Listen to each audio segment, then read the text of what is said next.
ہر طرف ایک ناقابل برداشت بدبو پھیل گئی تھی، اور وہ بدبو اتنی زیادہ تھی کہ ان لوگوں کا دماغ اس بدبو کی وجہ سے پھٹنے کو تھا۔ وہ انسان نما بھیڑیا یا بھیڑیے نما انسان نیچے کی طرف جھکا اور اس کے چہرے پر ایک نہایت ہی مکروہ اور شیطانیت سے بھرپور مسکراہٹ تھی، اور وہ ان لوگوں کو اسی شیطانیت سے بھرپور مسکراہٹ کے ساتھ دیکھ رہا تھا۔ رافعہ تو یہ دیکھ کر خوف کے مارے بے ہوش ہو چکی تھی۔ علی کا بھی دل سینے سے باہر آنے کو تیار تھا، جبکہ عمر اور نبیلہ کی آنکھوں اور چہروں پر پریشانی اور غصے کے ملے جلے اثرات جھلک رہے تھے۔ ایسا لگتا تھا کہ وہ شیطانی بلا اور یہ دونوں ایک دوسرے کو پہلے سے ہی جانتے ہوں۔ علی کو اپنی موت صاف دکھائی دے رہی تھی، لیکن ابھی تو بہت کچھ دیکھنا باقی تھا، ابھی تو بہت کچھ ہونا باقی تھا۔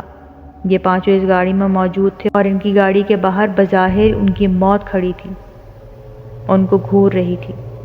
آگے کیا ہوگا یہ تو آنے والے وقت کو ہی معلوم تھا۔ اچانک اس بلا نے علی سے مخاطب ہوتے ہوئے کہا، یہ کیا سمجھتے ہو تم یہاں سے بچ کر نکل جاؤ گے؟ اور پھر ایک مخصوص شیطانیت سے بھرپور کہکہ بلند کیا۔ پھر وہ بلا گویا ہوئی، تم چاہے کچھ بھی کر لو، تمہیں ہم سے کوئی نہیں بچا سکتا۔ جب وہ بلا بول رہی تھی تو اس کی آواز کافی عجیب سی تھی، جیسے بہت سارے مرد اور عورتیں مل کر ایک ساتھ بول رہے ہوں۔ علی کافی ڈر گیا تھا۔ پھر اس بلا نے مزید کہا کہ تمہارا آخری وقت آ چکا ہے، اور میں پہلے تمہاری بیوی اور بچے کا خون پیوں گا، اس کے بعد تمہارا کلیجہ نکال کر چباؤں گا۔ بس یہ کہنے کی دیر تھی کہ علی جو اب تک چپ چاپ خوف زدہ ہوئے سارے منظر کو دیکھ رہا تھا، دفعتاً اس کو ایک جوش آیا اور بولا کہ تم جو کوئی بھی ہو، اگر تم نے میری بیوی اور بچے کو نقصان پہنچانے کی کوشش بھی کی یا سوچا بھی، تو میں ایک انسان ہوں اور اللہ نے مجھے اشرف المخلوقات بنایا ہے۔ میں اپنی فیملی کی حفاظت کے لیے تو کیا تجھ جیسی ہزاروں بلاؤں سے ٹکرا جاؤں گا۔ علی کی ساری باتیں سن کر کچھ دیر تو وہ بلا خاموشی سے کھڑی رہی، پھر زور زور سے کہکے لگا کر ہنسنے لگی، اور اسی کے ساتھ سارے بھیڑیوں نے بھی ہنسنا شروع کر دیا۔ ان کا شور اتنا عجیب تھا کہ ان لوگوں سے برداشت نہیں ہو رہا تھا۔ پھر اس ہیولے نے علی سے مخاطب ہوتے ہوئے کہا، لگتا ہے تو سمجھ نہیں پایا، تیرے سامنے تیری موت کھڑی ہے۔ تو جس جگہ کھڑا ہے نا، یہ میرا علاقہ ہے۔ یہ سڑک خونی سڑک کے نام سے مشہور ہے، اور یہ جنگل خونی جنگل کہلاتا ہے۔ یہاں جو بھی آیا واپس زندہ کبھی نہیں لوٹا، اور تو بھی نہیں جا سکتا۔ اور کون بچائے گا تجھے؟ کس میں اتنی ہمت ہے، کس میں اتنی طاقت ہے کہ مہاکال سے آ کر ٹکرا سکے؟ ابھی علی کچھ بولتا ہی کہ اب تک خاموشی سے سارا منظر دیکھنے اور سننے والا عمر بولا، ہم ٹکرائیں گے تم سے، اور ہمیں اللہ تعالیٰ نے اسی لیے بھیجا ہے کہ ہم علی اور اس کے بیوی بچوں کی حفاظت تجھ جیسے مہاکال سے کر سکیں۔ اس کے بعد عمر نے علی کی جانب دیکھا اور بولا، دیکھو، چاہے کچھ بھی ہو جائے، تم لوگوں نے گاڑی سے باہر قدم نہیں رکھنا۔ میں اور نبیلہ ان بلاؤں کا راستہ روک سکتے ہیں، اور تم جانتے ہو کہ ہم تمہاری مدد کے لیے کیوں بھیجے گئے ہیں؟ وہ اس لیے کیونکہ تم نے ہمیشہ سفر شروع کرنے سے پہلے اس کی دعا پڑھی، اور دوسرا یہ کہ کیونکہ تمہارے ساتھ ایک پھول جیسا ننھا عاشر ہے۔ اللہ تعالیٰ نے بالخصوص ہمیں عاشر کی وجہ سے یہاں بھیجا ہے۔ ہم انسان نہیں ہیں، ہم بھی اللہ تعالیٰ کی ایک مخلوق ہیں، ہم مسلمان جنات ہیں، اور ہمیں شیطانی جنات نے گھیرے میں لے رکھا ہے۔ مگر انشاءاللہ تعالیٰ برائی جتنی بھی طاقتور ہو، جیت ہمیشہ اچھائی کی ہوتی ہے۔ یہ کہہ کر عمر اور نبیلہ گاڑی سے نیچے اتر گئے اور گاڑی کے آگے آ کر کھڑے ہو گئے۔ اب کیا ہونے والا تھا یہ تو آگے وقت ہی بتا سکتا تھا۔ عمر اور نبیلہ گاڑی سے نکل کر شیطانی جنات کے سامنے ڈٹ کر کھڑے ہو گئے تھے، اور پھر دیکھتے ہی دیکھتے عمر اور نبیلہ کا قد بھی مہاکال جتنا لمبا ہو گیا، اور وہ دونوں اپنی اصل شکل میں آ چکے تھے۔ لیکن ان دونوں کے چہرے اتنے بھیانک نہیں تھے، بلکہ ان کے چہرے پر تو نور ٹپک رہا تھا۔ مہاکال جو اپنی طاقت کے غرور سے سرشار تھا، اس نے نہایت حقارت سے عمر اور نبیلہ کو مخاطب کرتے ہوئے کہا، تو تم دونوں ہمارا مقابلہ کرو گے؟ تم لوگ بچاؤ گے ان آدم زادوں کو؟ عمر نے جواباً کہا، مہاکال ہم کیا اور ہماری اوقات کیا کہ ہم کسی کو بچا سکیں؟ حفاظت اور بچانے والی ذات صرف اللہ کی ہے جس نے ہمیں پیدا کیا، اور ہم سب اسی کے پاس لوٹ کر واپس جانے والے ہیں۔ ہم تو اسی ذات پاک کے بھیجے ہوئے جنات ہیں جو تجھ جیسے شریر شیطان کو سبق سکھا سکیں۔ مہاکال اب بھی وقت ہے، سیدھے راستے پر آ جا، توبہ کر لے اور اللہ تعالیٰ کی وحدانیت کا اقرار کر لے، وگرنہ ہم ان معصوموں کی حفاظت کے لیے تجھے واسع جہنم کر دیں گے۔ مہاکال عمر کی باتیں سن کر شیطانی کہکا لگا کر بولا، اوہو، میں تو ڈر گیا۔ تم دونوں نے میری اور میری فوج کی طاقت دیکھی ہے، پل بھر میں تجھے مسل کر رکھ دیں گے اور تمہارے پیچھے چھپے ان انسانوں کو بھی۔ اور یہ کہہ کر مہاکال نے باقاعدہ جنگ کا آغاز ہی کر دیا۔ ہر طرف سے بھیڑیے نما بلاؤں نے عمر اور نبیلہ پر حملہ کر دیا، مگر یہ دونوں نعرہ تکبیر بلند کر کے مقابلہ کرنے لگی۔ رافیہ کو بھی اب ہوش آ چکا تھا اور وہ بھی علی کے ساتھ یہ سارا مقابلہ دیکھ رہی تھی۔ ان دونوں کو تو یقین ہی نہیں آ رہا تھا کہ جو کچھ بھی وہ دیکھ رہے ہیں وہ سچ ہے یا پھر ایک سینما گھر کی اسکرین پر چلتی ہوئی کوئی فلم۔ عمر اور نبیلہ تعداد کے اعتبار سے طاغوتی قوتوں کے سامنے نہ ہونے کے برابر تھے، لیکن پھر بھی کبھی نعرہ تکبیر، کبھی نعرہ رسالت اور کبھی نعرہ حیدری لگاتے ہوئے جس طرف بھی ہلہ بولتے وہاں شیطانی جنات کی لاشیں بچھ جاتی تھیں۔ پورے جنگل میں اتنا زیادہ شور برپا تھا کہ کان پڑی آواز بھی سنائی نہ دیتی، لیکن اس کے باوجود اللہ تعالیٰ نے عاشر کو میٹھی اور پرسکون نیند سلایا ہوا تھا، وگرنہ اگر یہ سب وہ معصوم دیکھ لیتا تو شاید کبھی دوبارہ سو نہ پاتا۔ لڑتے لڑتے عمر اور نبیلہ کافی زخمی ہو چکے تھے اور تھک بھی چکے تھے، اور پھر وہ گھڑی آئی جب نبیلہ کو شہادت نصیب ہوئی اور اب صرف عمر تنہا رہ گیا تھا۔ علی کو ایک مرتبہ خیال آیا کہ وہ عمر کی مدد کے لیے نکلے، لیکن پھر اسے یاد آیا کہ عمر نے تو اس کو سختی سے منع کیا تھا باہر نکلنے سے، اور پھر وہ ان جناتوں سے مقابلہ کرتا تو کیسے کرتا؟ مہاکال کی بھیڑیوں والی فوج کا خاتمہ ہو چکا تھا اور مہاکال ہی بچا تھا جو اب تک ایک طرف کھڑا سارا تماشا دیکھ رہا تھا۔ اب مہاکال اور عمر آمنے سامنے تھے۔ مہاکال تو بالکل تازہ دم تھا، جبکہ عمر زخموں اور تھکاوٹ کے مارے نڈھال ہو چکا تھا۔ عمر نے پلٹ کر علی کو کہا کہ اللہ کا نام لو اور گاڑی اسٹارٹ کرو اور اس جنگل سے نکلنے کی کوشش کرو۔ اس مہاکال کو میں روکتا ہوں۔ علی نے اللہ کا نام لیا اور بسم اللہ پڑھ کر سیلف لگایا تو گاڑی اسٹارٹ ہو گئی۔ علی نے گاڑی بھگائی، لیکن بیک مرر میں وہ منظر بھی دیکھے جن میں مہاکال اور عمر آپس میں گھتم گھتا تھے، اور پھر اچانک عمر کی ایک چیخ سنائی دی اور عمر کو ایک جانب گرتے ہوئے دیکھا۔ عمر جام شہادت نوش کر چکا تھا۔ علی اس جنگل سے تو نکل چکا تھا، لیکن اب بھی اس خونی سڑک پر موجود تھا۔ مہاکال نے خوفوار آواز میں علی کو پکارا، اے آدم زاد، اب کیا کرے گا تو؟ تیرا رکشک تو مارا گیا، اب تو اور تیرے بیوی بچے تو مریں گے۔ اور اب یہ کہتے ساتھ ہی مہاکال پلک جھپکنے میں علی کی گاڑی کے سامنے آ کر کھڑا ہو گیا۔ علی نے اس اچانک ہونے والے حملے سے بوکھلا کر بریک لگائی تو گاڑی بے قابو ہو گئی اور سڑک سے اتر کر ایک درخت سے ٹکرا گئی۔ جنگل مہاکال کے بھیانک چہکوں سے گونج اٹھا۔ وہ ایک ہی بات بول رہا تھا کہ اب تمہیں مہاکال سے کون بچائے گا؟ کس میں اتنی طاقت ہے کہ وہ مہاکال سے ٹکرائے؟ علی کے پاس اب دو ہی راستے بچے تھے، یا تو حالات کے آگے ہتھیار ڈال دیتا اور اپنے آپ اور اپنی فیملی کو اس شیطانی بلا کے ہاتھوں موت کے گھاٹ اترنے دیتا، یا پھر اللہ کا نام لے کر اس شیطانی طاقت سے ٹکرا جائے۔ اب کیا ہونے جا رہا تھا یہ تو آنے والا وقت ہی بتاتا۔ علی کی سمجھ میں نہیں آ رہا تھا کہ وہ کیا کرے۔ اس کو موت اپنے سامنے کھڑی نظر آ رہی تھی۔ بار بار وہ اس وقت کو کوس رہا تھا جب اس نے اپنی گاڑی اس خونی سڑک پر موڑی تھی۔ ابھی علی سوچ ہی رہا تھا کیسے اس مصیبت سے جان چھڑائے کہ مہاکال ان کی گاڑی کی جانب بڑھنے لگا۔ مہاکال ہنستا جا رہا تھا اور ان کی جانب بڑھتا جا رہا تھا، اور ساتھ ہی ساتھ بول رہا تھا، اب کون بچائے گا تجھے مجھ سے؟ علی کے ہاتھ پاؤں پھول چکے تھے۔ رافیہ بھی مسلسل رو رہی تھی، اور روتے روتے اس نے علی سے کہا کہ میرے خیال میں ہمارا آخری وقت آ گیا ہے۔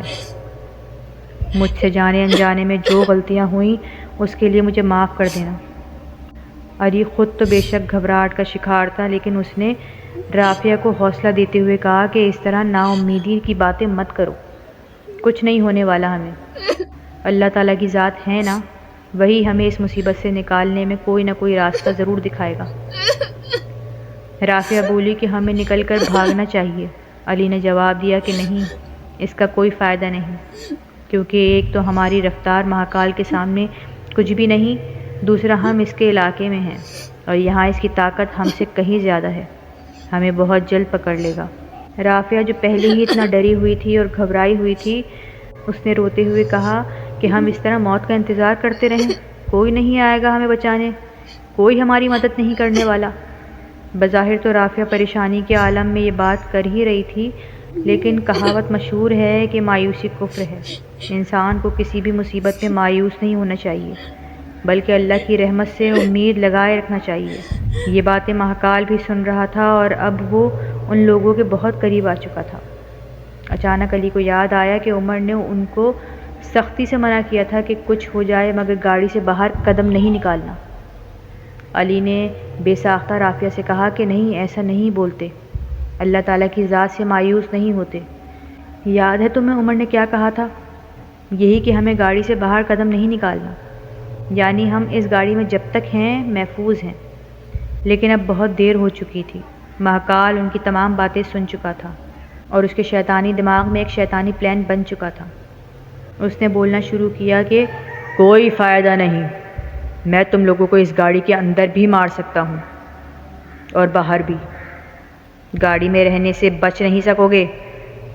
وہ اصل میں ان لوگوں کی قوت ارادی سے کھیل رہا تھا۔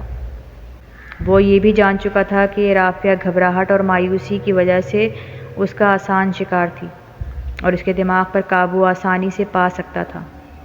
اس لیے اس نے رافعہ کو مخاطب کرتے ہوئے کہا کہ دیکھو، تم میری بات غور سے سنو، تم سمجھدار ہو، دیکھو میں تمہارے بیٹے اور شوہر کو چھوڑ دوں گا، تم اگر اپنے آپ کو میرے حوالے کر دو۔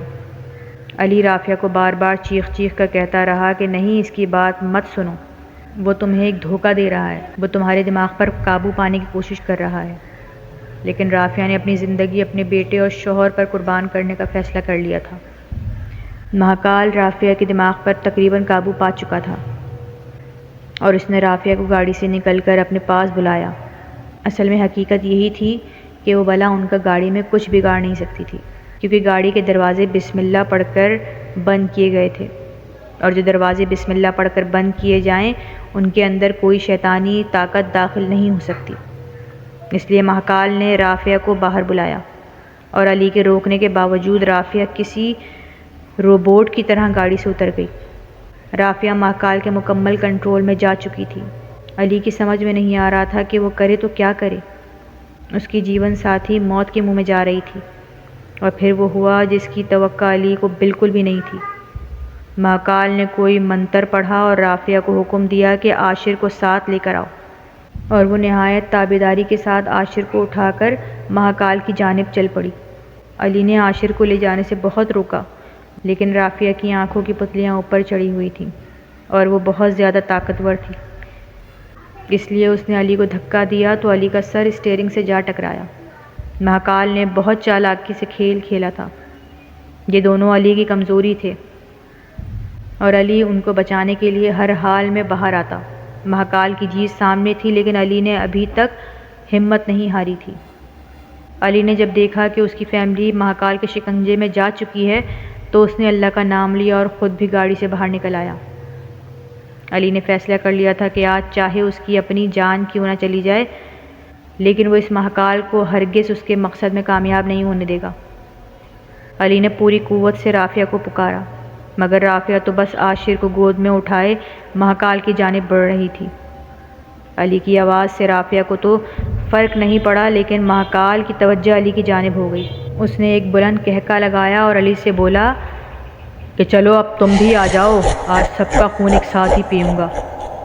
میں نے بولا تھا نا کہ تم لوگوں کو مجھ سے کوئی نہیں بچا سکتا، اور کسی کی اتنی اوقات نہیں کہ مہاکال سے آ کر مقابلہ کرے۔ تم نے خود دیکھ لیا نا کہ عمر اور نبیلہ کا کیا حال کیا میں نے، جنہوں نے تمہاری مدد کرنے کی کوشش کی تھی۔ علی نے مہاکال کی بات سنی اور جواباً کہا دیکھ مہاکال، اپنی طاقت کا اتنا غرور مت کر، تیرے حق میں یہی بہتر ہے کہ تو توبہ کر لے، ورنہ اللہ تعالیٰ کے عذاب کو چکھنے کے لیے تیار رہ۔ اور ایک اور بات یہ کہ جو تو بار بار ہم سے کہہ رہا ہے نا کہ ہمیں تجھ سے کون بچا سکتا ہے، تو مہاکال اب سن لے، تو کیا اور تیری اوقات کیا، تو ایک شیطانی جن ہے اور میرے ساتھ میرا اللہ، اور ہماری حفاظت اللہ تعالیٰ کے حوالے۔ اگر اس نے آج ہماری زندگی رکھی ہے تو اور تجھ جیسے ہزاروں مہاکال بھی ہمارے سامنے آ کر کھڑے ہو جائیں تو بھی ہمارا بال بھی باقا نہیں کر سکتے، اور اگر تجھ میں ہمت ہے تو پہلے مجھ سے مقابلہ کر، اور جب تک میں زندہ ہوں میرے بیوی بچوں کو ہاتھ تک نہیں لگائے گا، چھوڑ دے میرے بیوی بچوں کو۔ مہاکال نے جب یہ سنا تو زور زور سے ہنسنے لگا۔ مزہ آئے گا تجھے مارنے کا، لے چھوڑ دیا تیری فیملی کو۔ اور اسی کے ساتھ رافعہ اپنے حواس میں واپس آ گئی اور اپنے سامنے مہاکال کو دیکھتے ساتھ ہی چیخنے لگی۔ اس سب شور سے عاشر کی آنکھ بھی کھل گئی تھی، لیکن وہ آنکھیں بند کیے رافعہ کو پکارنے لگا تاکہ وہ دوبارہ اس کو سلا دے۔ علی نے رافعہ کو پکارا اور کہا کہ جلدی سے عاشر کو لے کر گاڑی میں بیٹھو اور بسم اللہ پڑھ کر دروازے بند کر لو، اور کچھ بھی ہو جائے باہر مت نکلنا۔ رافعہ نے علی سے کہا کہ میں آپ کو ایسے موت کے منہ میں کیسے چھوڑ جاؤں؟ علی نے کہا دیکھو رافعہ، اللہ پر کامل یقین رکھو، یہ ہمارا کچھ نہیں بگاڑ سکتا۔ اور پھر رافعہ دوڑتی ہوئی جا کر گاڑی میں بیٹھ گئی۔ مہاکال جو اب تک یہ سب دیکھ رہا تھا بولا، ہاں تو مرنے کے لیے تیار ہے؟ علی نے نعرہ تکبیر بلند کیا اور مہاکال کی جانب دوڑنا شروع کیا۔ علی جانتا تھا کہ اس کا اور مہاکال کا کوئی مقابلہ نہیں، لیکن اس نے اللہ پر کامل یقین رکھ کر اس شیطان سے مقابلے کے لیے دوڑنا شروع کیا تھا۔ علی ابھی مہاکال کے قریب پہنچا تھا کہ مہاکال نے علی کو اشارے سے دھکا دیا، اور علی کو ایسا لگا کہ 10-12 پہلوان دوڑتے ہوئے اس سے ٹکرا گئے ہوں۔ علی کے منہ سے خون کا فوارہ چھوٹا اور تقریباً اڑتے ہوئے 4 قدم پیچھے جا گرا۔ علی کو بہت شدید چوٹ لگی تھی۔ مہاکال کے شیطانی قہقہوں سے پورا علاقہ گونج رہا تھا۔ علی کی آنکھوں کے سامنے اندھیرا چھا رہا تھا، لیکن علی نے چاروں کل کی تلاوت شروع کی، اور اس کے بعد آیت الکرسی کی تلاوت کی، اور آخر میں نعت علی کی تلاوت کر کے اپنے اوپر دم کیا، اور پھر اللہ کا نام لیتے ہوئے اٹھ کھڑا ہوا۔ مہاکال دیکھ کر حیران رہ گیا۔ علی نے مہاکال کو دیکھتے ہوئے کہا، مہاکال، میں انسان ہوں، مجھے میرے اللہ نے اشرف المخلوقات کا درجہ دیا ہے، دیکھنا چاہتا ہے نا کہ میری کیا طاقت ہے؟ آ کر حملہ مجھ پر کر، بے شک مارنے والے سے زیادہ طاقتور بچانے والا ہوتا ہے۔ علی کو جس شدت کی چوٹ لگی تھی اس کے باوجود اس کا کھڑا ہو جانا کسی معجزے سے کم نہیں تھا۔ علی نے جو کلام الہی پڑھا تھا اس کی وجہ سے معجزاتی طور پر علی نے اپنے اندر ایک طاقت اور ہمت کو محسوس کیا۔ علی کو اتنی ہمت سے کھڑا دیکھ کر مہاکال حیران ہونے کے ساتھ ساتھ غصے سے پاگل سا ہونے لگا، اور اس نے علی کو آگے بڑھ کر پاؤں سے مسلنا چاہا، لیکن اب تو علی تیار تھا۔ علی نے جلدی سے سورہ ناس کی تلاوت کی اور مہاکال پر پھونک مار دی۔ پھونک مارنے کی دیر تھی کہ مہاکال کی وہ ٹانگ جو اس نے علی کو کچلنے کے لیے اٹھائی تھی، اچانک سے اس میں آگ لگ پڑی، اور وہ شدید تکلیف سے چلاتا ہوا پیچھے کی جانب گرا۔ اس نے اسی سڑک پر لوٹنا شروع کیا اور اس کی آگ تو بجھ گئی، لیکن وہ پہلی مرتبہ خوف زدہ ہوا تھا اور علی کو ڈرتے ہوئے دیکھ رہا تھا۔ کہنے لگا، تو کون ہے؟ علی نے جب یہ سب دیکھا تو اللہ کا لاکھ لاکھ شکر ادا کیا اور مہاکال سے کہا، میں ایک عام انسان ہوں، اور تیرے ساتھ جو کچھ بھی ہو رہا ہے اس میں میرا کوئی کمال نہیں ہے، یہ سب میرے اللہ کا کرم ہے۔ اسی کے ساتھ رافعہ کو یاد آیا کہ گاڑی میں تلاوت قرآن پاک کی سیڑھی رکھی ہوئی ہے۔ رافعہ نے گاڑی کے اسپیکر کو فل والیوم پر کر کے سورہ بقرہ کی تلاوت لگا دی۔ تلاوت لگنے کی دیر تھی، مہاکال دونوں ہاتھوں سے سر پکڑ کر چلانے لگا۔ اس کے ساتھ ہی علی نے چاروں کل اور آیت الکرسی کی تلاوت کر کے مہاکال پر پھونکنا شروع کیا، اور پھر اچانک آسمان کی طرف سے بہت تیز روشنی اتری، جس کی وجہ سے پورا علاقہ روشن سا ہو گیا، اور اس روشنی نے مہاکال کے چاروں طرف ایک پردہ کھڑا کر دیا، اور مہاکال کی بھیانک چیخیں سنائی دینے لگیں۔ اسی کے ساتھ اچانک ایک روشنی علی کے آر پار سے گزرتی ہوئی علی کی گاڑی پر پڑی اور عاشر کو جیسے چھوتی ہوئی واپس آئی، اور تھوڑی دیر میں وہ ساری روشنی بھی چلی گئی۔ اور مہاکال جہاں پڑا تھا وہاں اب صرف راکھ کا ایک ڈھیر پڑا تھا۔ مہاکال اپنے انجام کو پہنچ چکا تھا، اور دراصل وہ روشنی اللہ تعالیٰ کی جانب سے بھیجے ہوئے فرشتے تھے جنہوں نے علی اور اس کی فیملی کی حفاظت کی تھی۔ اور رافعہ بتاتی ہے جب اس روشنی نے عاشر کو چھوا تھا تو عاشر نے سوتے ہوئے مسکرا دیا تھا۔ علی واپس اپنی گاڑی تک آیا تو اس کے جسم میں درد تو تھا، لیکن چوٹیں جو اس کو لگی تھیں وہ معجزاتی طور پر ٹھیک ہو چکی تھیں۔ علی نے رافعہ اور عاشر کو خوشی سے گلے لگایا۔ دونوں میاں بیوی اللہ کی حضور سجدے میں گر گئے، اور پھر گاڑی سٹارٹ کی تو گاڑی پہلے ہی سیلف میں سٹارٹ ہو گئی۔ علی نے سفر کی دعا پڑھی اور اپنے گھر کی جانب چل پڑا۔ وہ خونی سڑک اب خونی سڑک نہیں رہی تھی۔ اب وہاں کوئی مہاکال موجود نہیں تھا، اور اب سب نارمل ہو چکا تھا۔ اس کہانی سے ہمیں سبق ملتا ہے کہ چاہے کیسے بھی حالات ہوں، کبھی مایوس نہیں ہونا چاہیے، اور اللہ کی رسی کو مضبوطی سے تھام کر رکھنا چاہیے۔ پھر اللہ تعالیٰ اپنے بندوں کی ایسے ذرائع سے مدد کرتا ہے کہ انسانی عقل دنگ رہ جاتی ہے۔ جی فرینڈس، یہ تھا کہانی کا آخری حصہ۔ یقیناً آپ لوگوں کو بہت پسند آیا ہوگا، اور میں انتظار کروں گی کہ آپ لوگ مجھے کامنٹ باکس میں ضرور بتائیں کہ آپ کو کہانی کیسی لگی۔ انشاءاللہ ایک اور اچھی کہانی کے ساتھ آپ کے سامنے حاضر ہوں گی۔ اپنا بہت خیال رکھیے گا، دعاؤں میں یاد رکھیے گا، سبسکرائب کر دیجیے گا۔ اللہ حافظ۔